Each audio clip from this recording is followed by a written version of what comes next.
The desert stretched endless beneath the sun, a sea of gold and silence. No tree, no shade, no sound but the breath of the wind moving over the dunes. It was a place where life itself seemed forgotten. And yet, upon that barren earth, the greatest wellspring of mercy was about to be born. In the valley where Mecca now stands, there was once nothing but sand and stone. No water, no harvest, no voice of man or beast. But destiny had already written its lines upon this empty page, for the Lord of all creation had chosen this place for a sign that would echo until the end of time. From the horizon, a figure approached, weary yet resolute. Prophet Ibrahim, the friend of Allah, walked across the desert with his wife Hajar and their infant son Ismail. Their journey had no map, no caravan, no companions. Only faith, a faith that moved against every instinct of the heart. When they reached the valley, Ibrahim stopped. He looked upon the empty land. No water, no tree, not even a bird in the sky. And yet, this was where the command had led him. The air was still. Even the wind seemed to wait for what would happen next. Hajar looked to her husband with eyes of trust and confusion.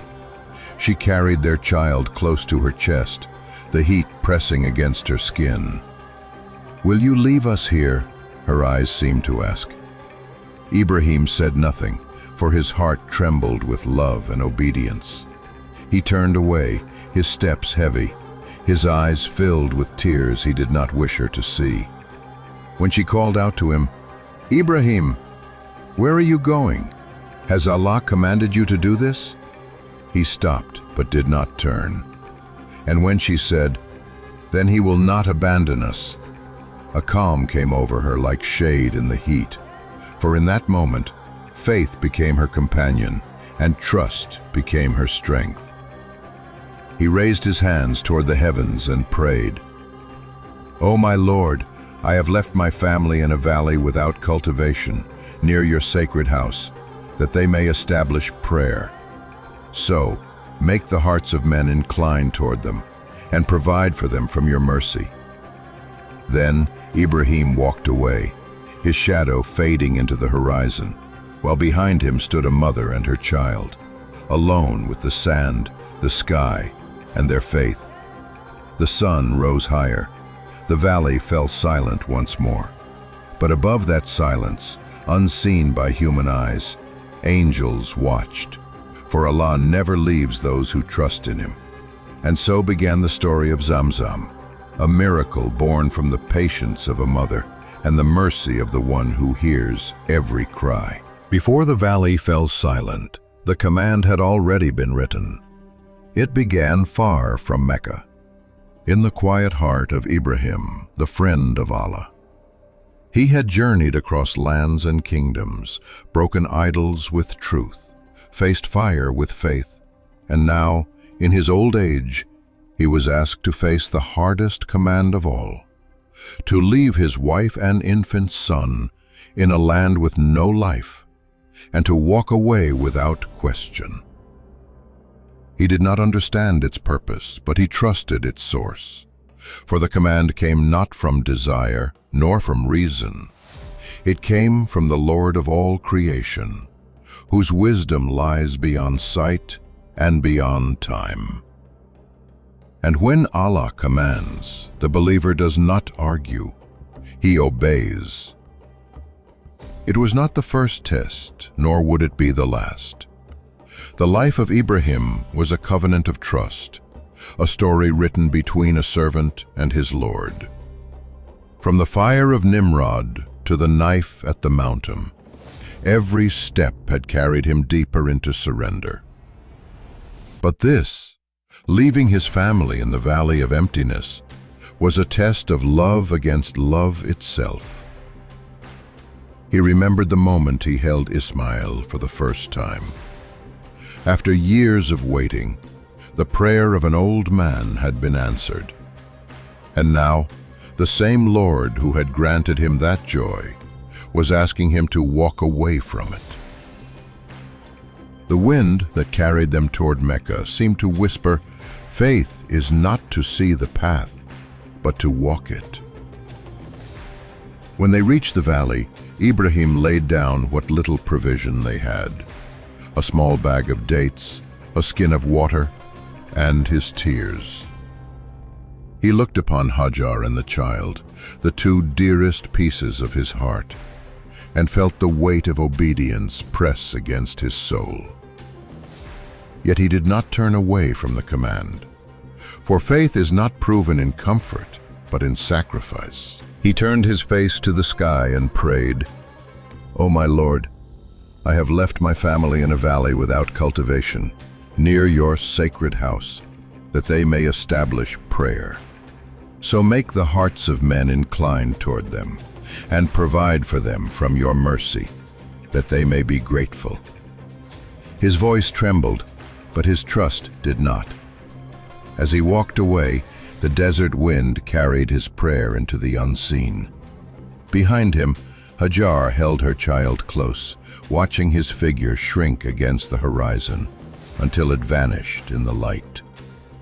And when she turned back, the silence seemed endless. No water, no sound, no shade. Only the breath of the desert and the cry of her son. Yet above that silence, the decree of Allah had already moved. Angels descended unseen, marking the spot where mercy would one day burst forth. For Allah had not commanded abandonment. He had commanded faith. And in that faith, the foundation of Mecca was being laid. What the world saw as emptiness, He had destined to become the heart of worship for all mankind. What seemed like loss was the beginning of every pilgrimage, every prayer, every circle around His house.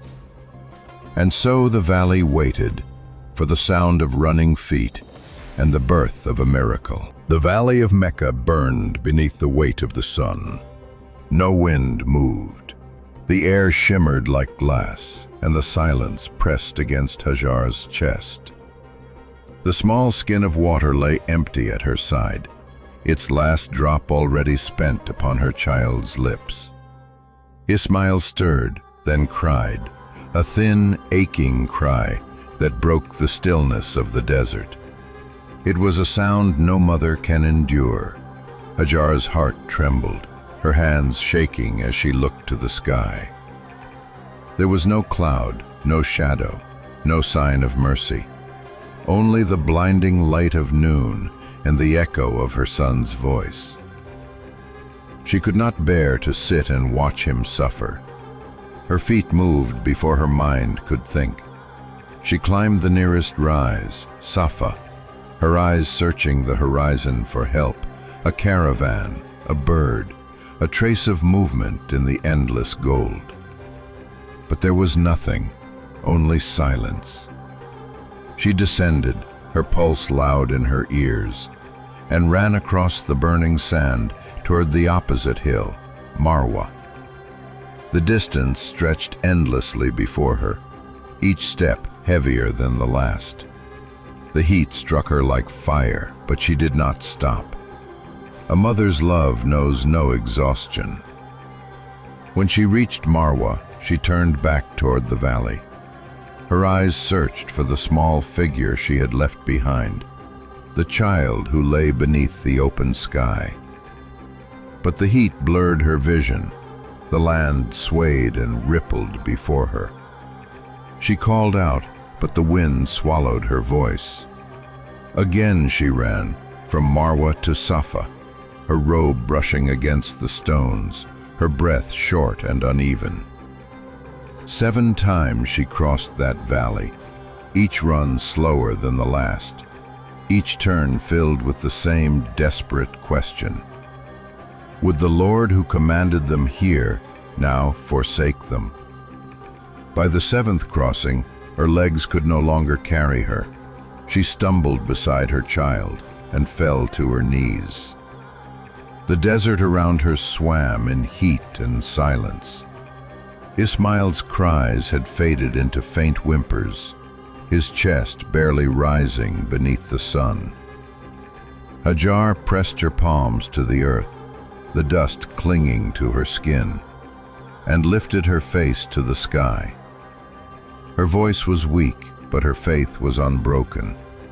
"O Lord," she whispered, "you commanded, and I obeyed. You see me, do not let us be lost." The wind stilled completely. Even the desert seemed to pause. Hajar closed her eyes and held her child close, his heartbeat faint against her own. She leaned her head beside him, surrendering herself to whatever decree awaited. The desert was still.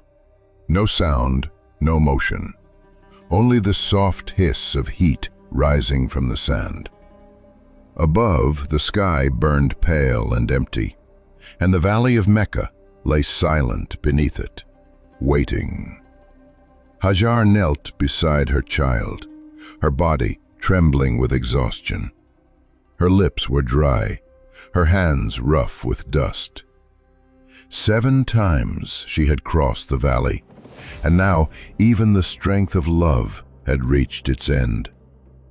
She looked upon Ismail, his small face pale, his chest barely moving, and something within her broke. She gathered him in her arms and pressed his head to her heart. Her tears fell onto the sand, vanishing as quickly as they came. The world seemed to close around her. No echo, no answer, only the sound of her breath and the faint whisper of wind. The valley that had once echoed with her running was now a tomb of silence. She lifted her gaze to the sky and spoke through her tears, her voice little more than a breath. "O Lord, you would not abandon us."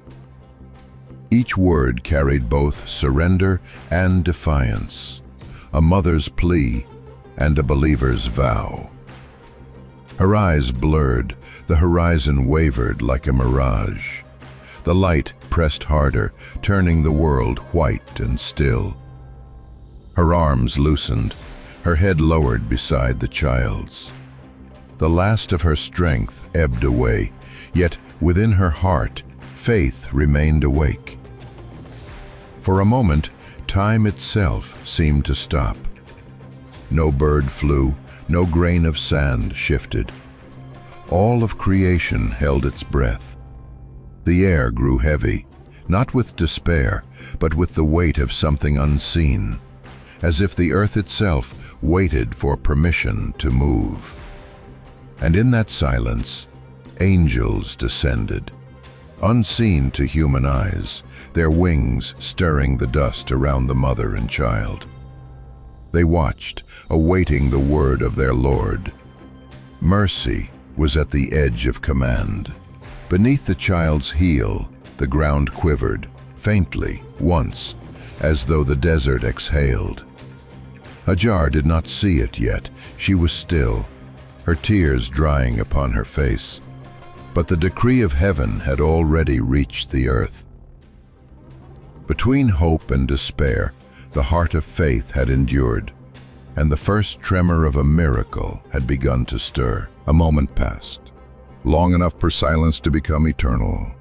The valley lay motionless, bathed in the white glare of the sun. Then from beneath the child's heel the earth shuddered softly, once, then again. A sound rose, faint at first, like a whisper beneath the sand. Hajar opened her eyes. For a heartbeat she thought she was dreaming, for the air itself seemed to hum. She turned her head toward the sound, and there, beside her child, the ground began to glisten. A droplet surfaced, clear as crystal, then another, until the sand itself broke open in light. Water burst forth, cool, pure, alive. It surged from the dust in a silver arc, rising like a breath released from the depths of the earth. The sun struck its surface, scattering 1,000 reflections across the valley. The same desert that had devoured all life now overflowed with mercy. Hajar gasped and fell to her knees. Her hands reached forward, trembling, as the stream gathered around them. She cupped the water and brought it to her lips. Its coolness ran through her veins like deliverance.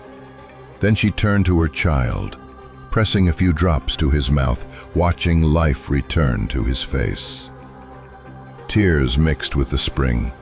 She began to shape the sand around it, fearing the water would escape and vanish. Her voice broke through the stillness. "Zam, Zam, stop, stop!" And the spring obeyed, settling into calm, flowing, but never fleeing. Thus it was named, Zam Zam, the water that stayed.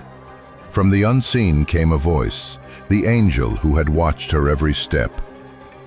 "Do not fear abandonment, Hajar, for this is the house of Allah, and this child and his father shall raise its walls. Allah will not forsake his people." The valley shimmered. Birds appeared, circling above the water's glint. The wind returned, gentle again, carrying the scent of wet earth. The same desert that had seemed lifeless now sang with new breath. The miracle had not only saved a mother and child, it had changed the destiny of the world.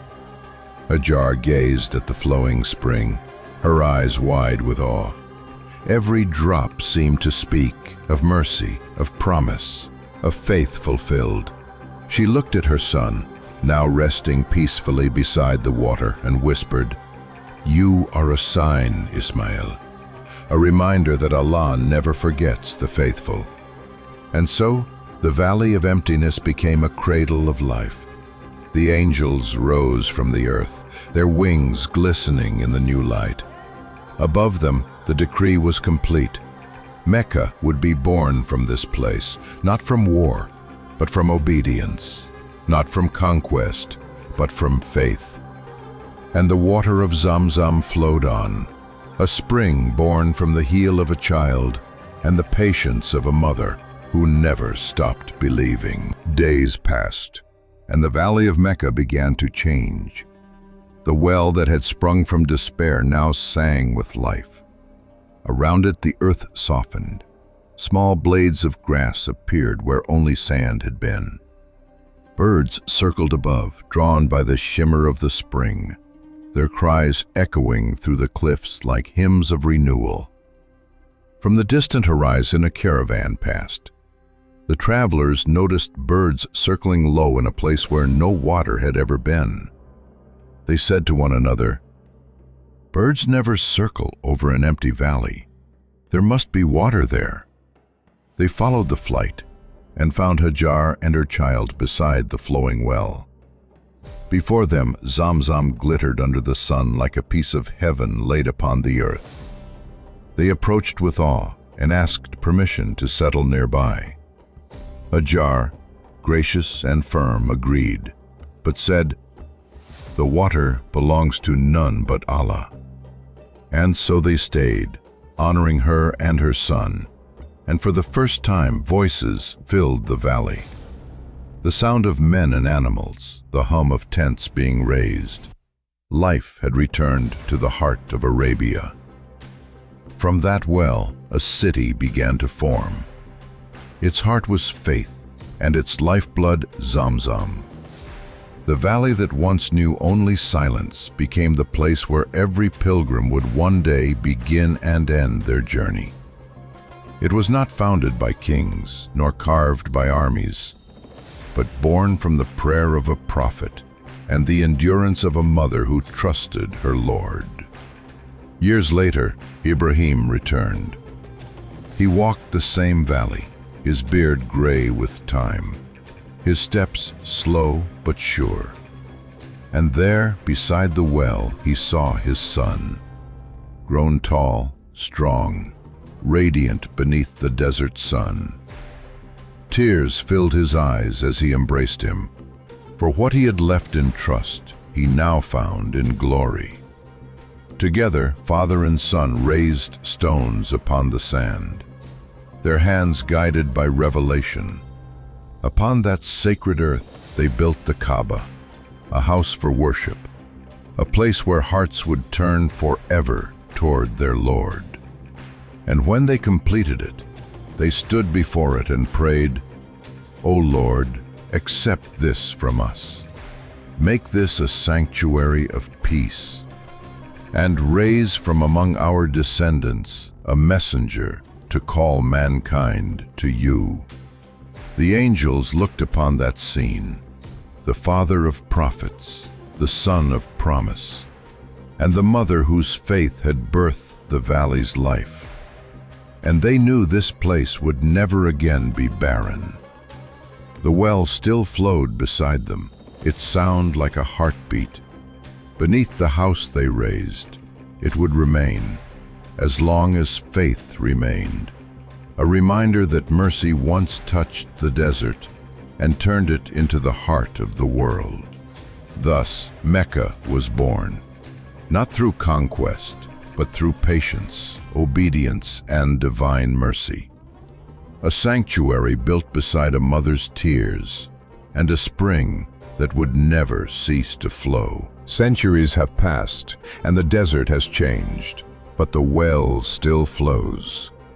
Zam Zam has never dried, never faltered, never forgotten its origin.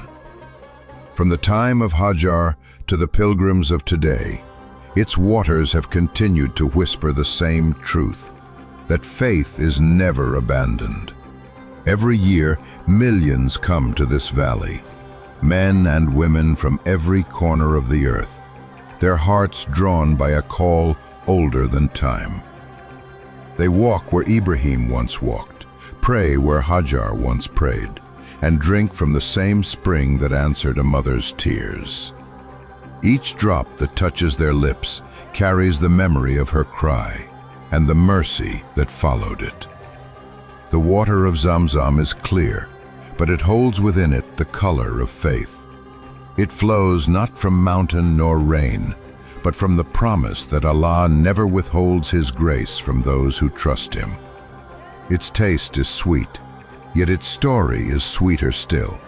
A story written by obedience, sealed by patience, and preserved by the mercy of the Most High.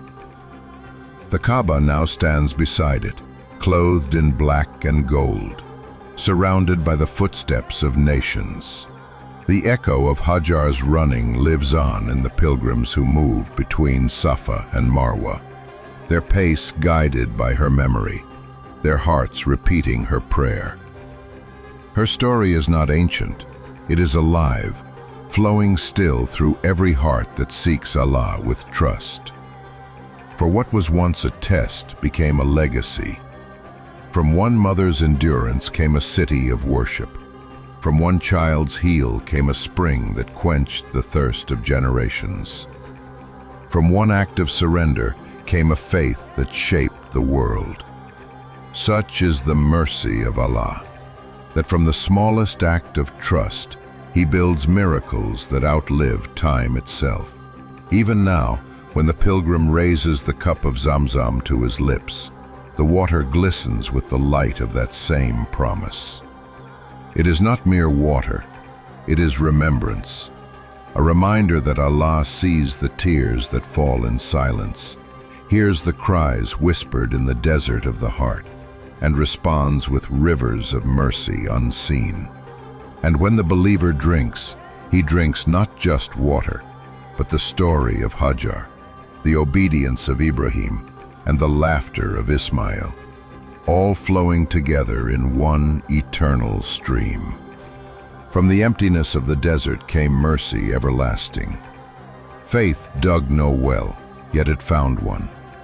For those who trust, Allah never withholds.